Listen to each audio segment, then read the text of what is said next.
नमस्कार दोस्तों। हमें इतिहास तब तक समझ में नहीं आएगा जब तक हमें BC AD और BCE CE के बारे में पता होगा। दोस्तों, आजकल ये सवाल उठाया जा रहा है कि हम BC AD को यूज़ करना बिल्कुल ही बंद कर दें और BCE और CE को यूज़ करें। तो दोस्तों, मैं आपको सरल भाषा में समझाऊंगा कि ये इशू क्या है और इन दोनों में अंतर क्या है। तो चलिए दोस्तों, शुरू करते हैं आज की वीडियो।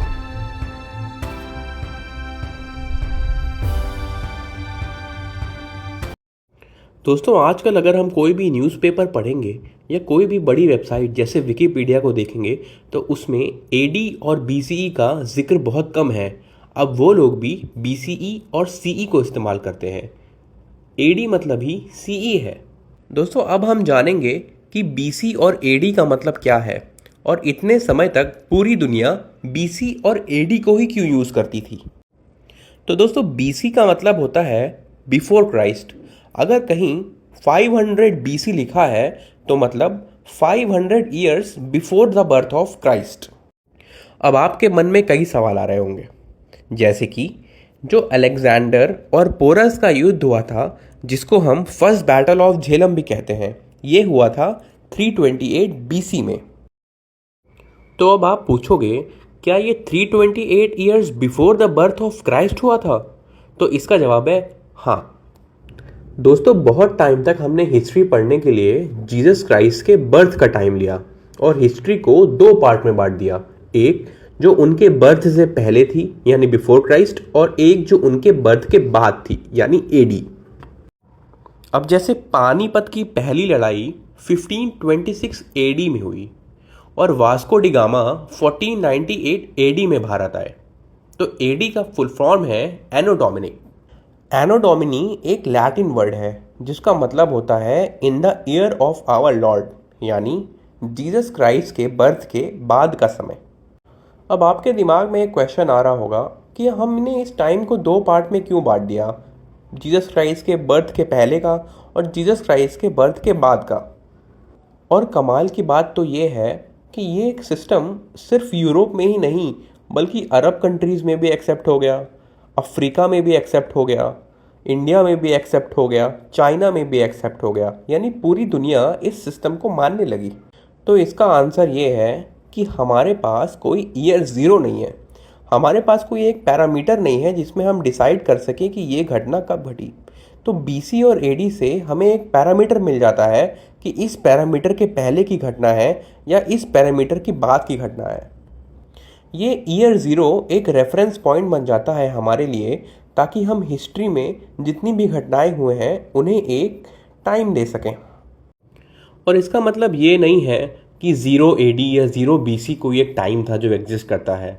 हमें बस एक पैरामीटर मिल गया जिसके बाद हम अपनी डेट डिसाइड कर सकते हैं।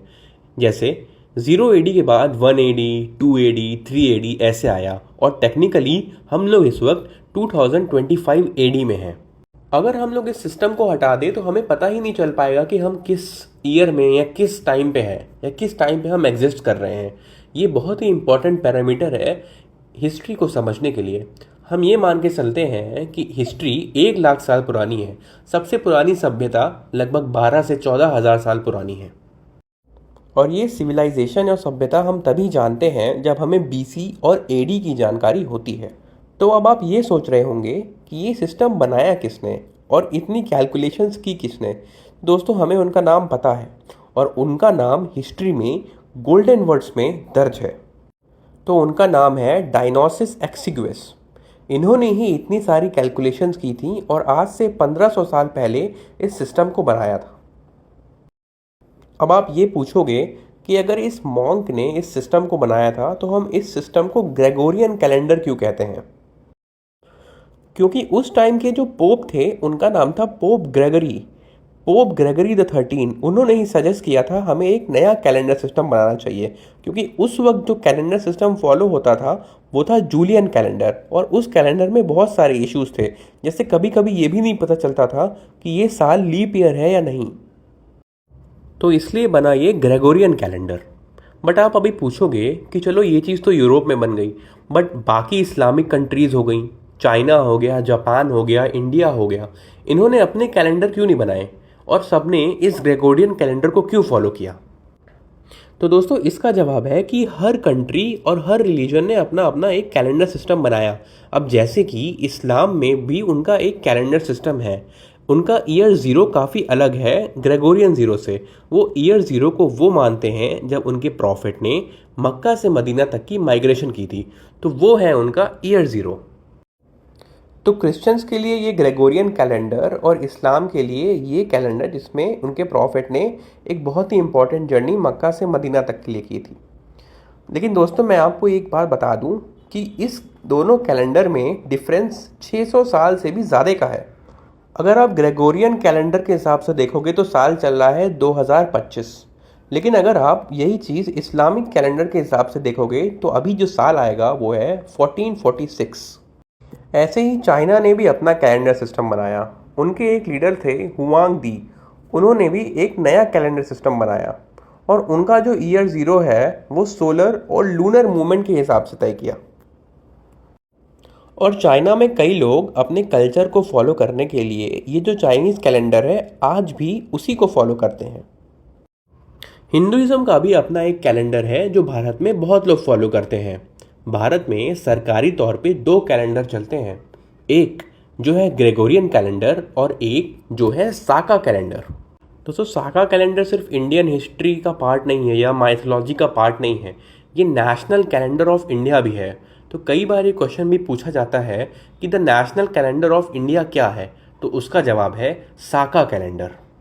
और आप कभी भी इंडियन गवर्नमेंट का कोई नोटिफिकेशन देख लो या ऑल इंडिया रेडियो का कोई ब्रॉडकास्ट या कुछ भी देख लो, वहाँ पे आपको ग्रेगोरियन कैलेंडर के साथ साथ साका कैलेंडर की भी डेट्स देखने को मिलेंगी। तो अब आप ये पूछोगे कि साका कैलेंडर और ग्रेगोरियन कैलेंडर में डेट का कितना डिफरेंस है। तो दोस्तों साका कैलेंडर 78 साल बाद शुरू होता है ग्रेगोरियन कैलेंडर से। तो अब आप ये पूछोगे कि अगर हर कंट्री का अपना कैलेंडर है, इंडिया का अपना कैलेंडर है, चाइना का अपना कैलेंडर है, तो ये लोग सब लोग ग्रेगोरियन कैलेंडर क्यों फॉलो कर रहे थे? तो इसका जवाब ये है कि ग्रेगोरियन कैलेंडर दुनिया भर में सबसे पहले सबसे ज़्यादा जगह पहुंचा और सबसे ज़्यादा जगह उसे एक्सेप्ट भी कर लिया गया। फॉर एग्जाम्पल जैसे ब्रिटिशर्स इंडिया में आए तो उन्होंने ग्रेगोरियन सिस्टम फॉलो करना शुरू किया और वही सिस्टम प्रचलित हो गया। ऐसे ही यूरोपियन जहाँ जहाँ गए, नॉर्थ अमेरिका, कनाडा, जापान या किसी भी देश में गए, वो इस सिस्टम को अपने साथ लेके गए और धीमे धीमे वर्ल्ड ने इस सिस्टम को as a global system accept कर लिया। तो पूरी दुनिया को धीमे धीमे ये समझ आ गया कि अगर ट्रेड करना है, ट्रैवल करना है या कहीं फॉरेन में बात करनी है किसी से, तो हमेशा ग्रेगोरियन सिस्टम ही यूज़ होगा। इसलिए दुनिया ने ग्रेगोरियन सिस्टम को अपना लिया। तो अब आप ये पूछोगे कि अगर सारी दुनिया ने इसको एक्सेप्ट कर लिया तो अब ये BCE और CE क्यों आ रहा है और ये AD और BC को रिप्लेस क्यों कर रहा है? तो धीमे धीमे दुनिया के लोगों ने ये आवाज़ उठानी शुरू करी कि हम ग्रेगोरियन कैलेंडर ही क्यों, हम एक सेकुलर टाइप का कैलेंडर क्यों नहीं फॉलो कर सकते हैं? हम बिफोर क्राइस्ट की जगह बिफोर कॉमन एरा क्यों नहीं ले सकते? और धीमे धीमे दुनिया भर के बहुत सारे स्कॉलर्स ने इस चीज़ को एक्सेप्ट किया और इसको एक वैलिड आर्गुमेंट माना। तो इसका मतलब ये हुआ कि एकेडमिक फील्ड में हमें एक सेकुलर माइंडसेट के साथ बढ़ना चाहिए, ना कि एक रिलीजियस माइंडसेट के साथ। और इसीलिए दुनिया भर की बहुत सारी यूनिवर्सिटीज़, कॉलेजेस और स्कूल्स ने AD और BCE को रिप्लेस करके BCE और CE लिख दिया, यानी बिफोर कॉमन एरा और कॉमन एरा। तो दोस्तों अगर आपसे कोई पूछेगा कि आप अभी कौन से साल में हो, तो आपका जवाब होगा 2025 CE में, यानी 2025 कॉमन एरा। BC को रिप्लेस किया BCE ने और AD यानी एनो डोमिनी को रिप्लेस किया CE ने। दोस्तों बट एक इम्पॉर्टेंट पॉइंट ये है कि फॉलो तो अभी भी ग्रेगोरियन कैलेंडर ही हो रहा है, बस बिफोर क्राइस्ट की जगह बिफोर कॉमन एरा हो गया है और AD की जगह CE हो गया है, यानी कॉमन एरा। तो दोस्तों ये साल है 2025 CE, और अगर मैं इसको 2025 AD बोलूँगा तो मुझे कोई गलत नहीं कह सकता, क्योंकि ये सिस्टम अभी भी हर जगह फॉलो हो रहा है और हम BC, BCE, AD और CE सबको एक्सेप्ट करते हैं। तो दोस्तों ये थी कहानी सारे कैलेंडर ईयर्स की, AD की, BC की, CE की और BCE की। मैंने इस वीडियो में सबका टाइम पीरियड बताया और हम इन्हें ऐसा क्यों कहते हैं वो भी बताया। अगर आपने आज कुछ नया सीखा है तो हमारे चैनल के साथ जुड़ें, हम ऐसी वीडियोस हर हफ्ते लाते हैं। धन्यवाद।